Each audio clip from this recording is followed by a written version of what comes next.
Hello, it's Friday the 18th of March. I'm TUNJI Andrews and you're watching Business Nigeria. Now, China's Anbang Insurance Group did not even exist till about 2 years ago. Now, with over $8.45 billion already invested in the purchase of hotels from the Balckstone Group and Waldorf Astoria, the group of investors are fast becoming significant in the hotels and hospitality sector. The company recently made a $12.8 billion offer to Starwood, a deal which, if considered, will see it enter the African and Nigerian market easily. Today on Business Nigeria, we look at events in the hotels and hospitality sector for the economy and what the future holds. Joining me in the studio today is MUNACHI Anthony OGBONNA. He's from Fahrenheit Hospitality. He's the general manager for operations and, of course, our in-house research head, ADEGBOYEGA OLATUNDE. First, who's going to be breaking down how this offer by Anbang could possibly affect our sector in Nigeria. Boyega, do run us through the numbers.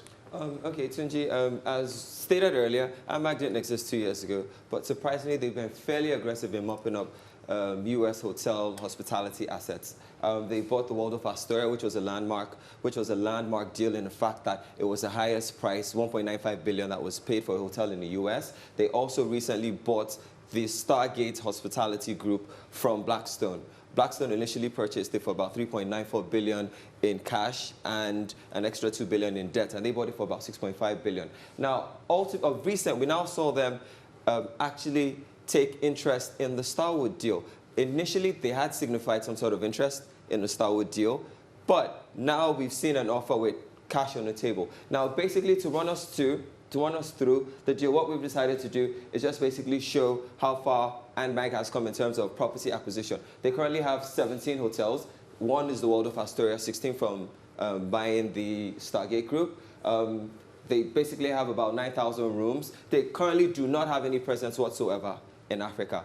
Now, by buying the Starwood Group, Starwood currently has 1,270 properties, approximately 354,200 rooms, and they have a presence in Africa of about 56 hotels and 9,500 rooms. Now, the rooms in Africa are under the Sheraton, Le Méridien, 4 Points, and Western brand. The terms of the offer that Anbang has made is strictly cash. The offer should lapse because what Marriott did was, okay, you know what, you've been approached by another investor, allow Starwood to engage them in discussions, but that waiver for those discussions would have lapsed yesterday at 12 midnight. So that's basically it. Well, for us that tend to use a hospital, hotels in Nigeria, I think this isn't a bad thought because, I mean, you want to think about the fact that you go from hotel to hotel and then you keep craving for better service. So more international, more international brands in Nigeria, the better for us. But Gwege, I want to start with, let's understand between the Marriott and the Starwood scenario. Marriott gave a waiver to Starwood, yeah, and that effectively expires today, but we've not seen a response from them. How do you think that's going to play out? Well, the thing is this, right? Included in the initial deal that Marriott made was a termination clause of $400 million US. Okay. That should Starwood shareholders wake up one morning and say we're no longer interested in And the effective deal is? An effective deal. So that effectively makes the deal for Marriott.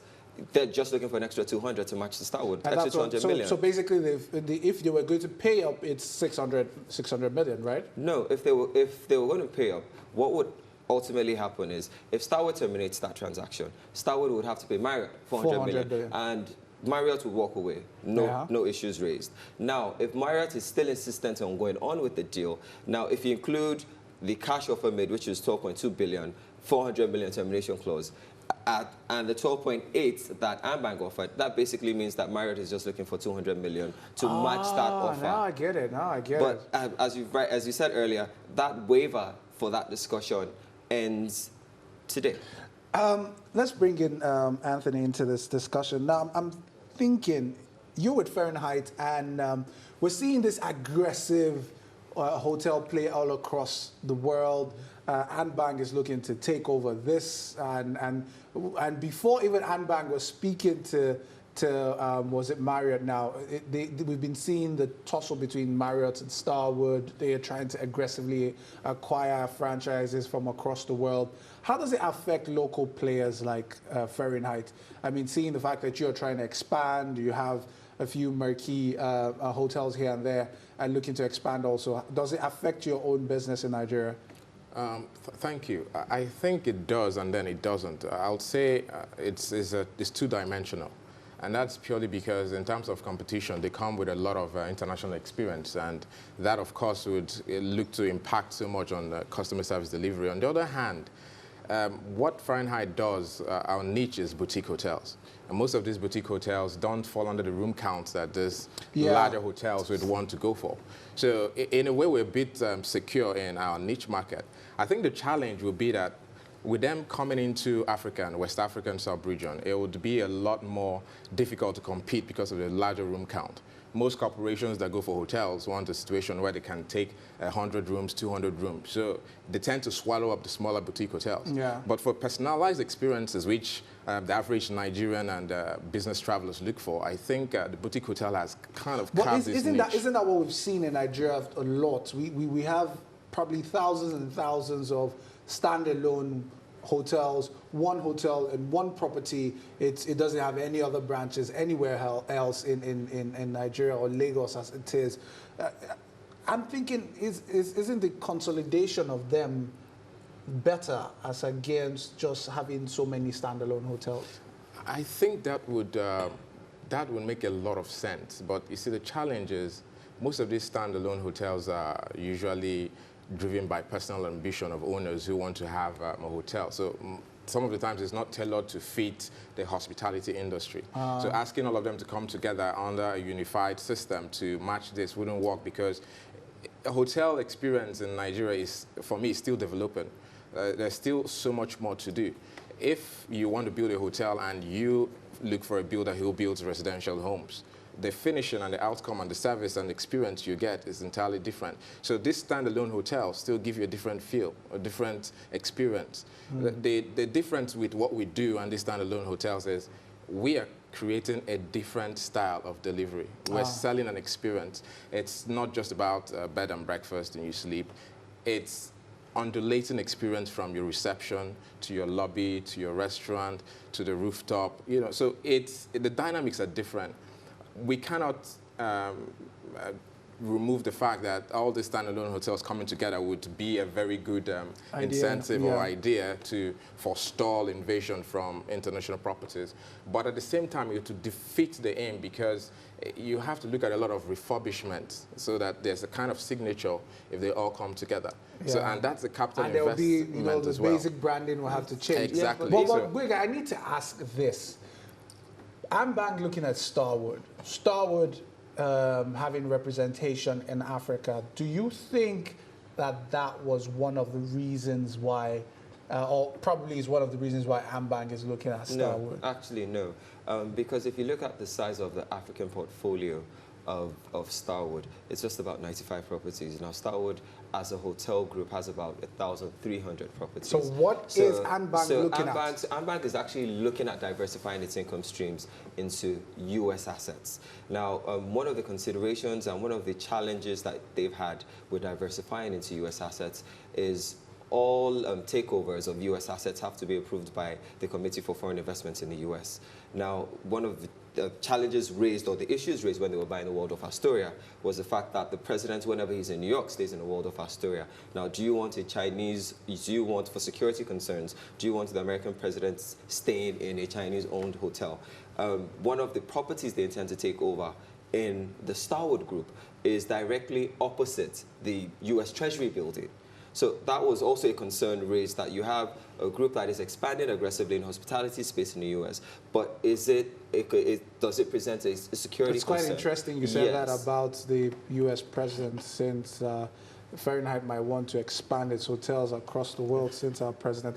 Moving on, I was going to ask significantly about the Nigerian hospitality space. Where is the gold mine? Where exactly on that landscape? What is the gold mine for that landscape? Is it consolidation? Is it standalone hotels? Is it creating what's the personalized experiences?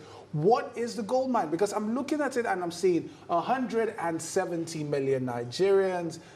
People are coming in, people are going out. There's people coming in for business, all those kind of things. But we're still seeing that our hospitality sector is not as vibrant as it should be. Can I, if I were to interject? Now, one of the basic challenges you've had, particularly with the hospitality or hotel industry in Nigeria, has been a pricing issue. Now, for the top-tier international hotel franchises, you've had prices go from an average of about $400 plus to an actual average of about $250 to $280 per night. Now, if you do that in terms of what the Naira is saying, that's about 56, 57,000. Now, if you look at it from, those are the international brands. Now, the average single entity hotel chain usually would charge you in between, the average median is about in between 27 and 35,000 a night. So there's a significant differential, but it is still, in some regards, that's about $100. But in some regards, it's still regarded as pricey. Nigerian hotels are 30% more expensive than hotels in South Africa. Anthony, you have issues of diesel, right, to contend with? I tend to agree with Boyega, but I think the dynamics, like I keep saying, is a bit different. Consolidation would work well if, for example, the economy is socialist.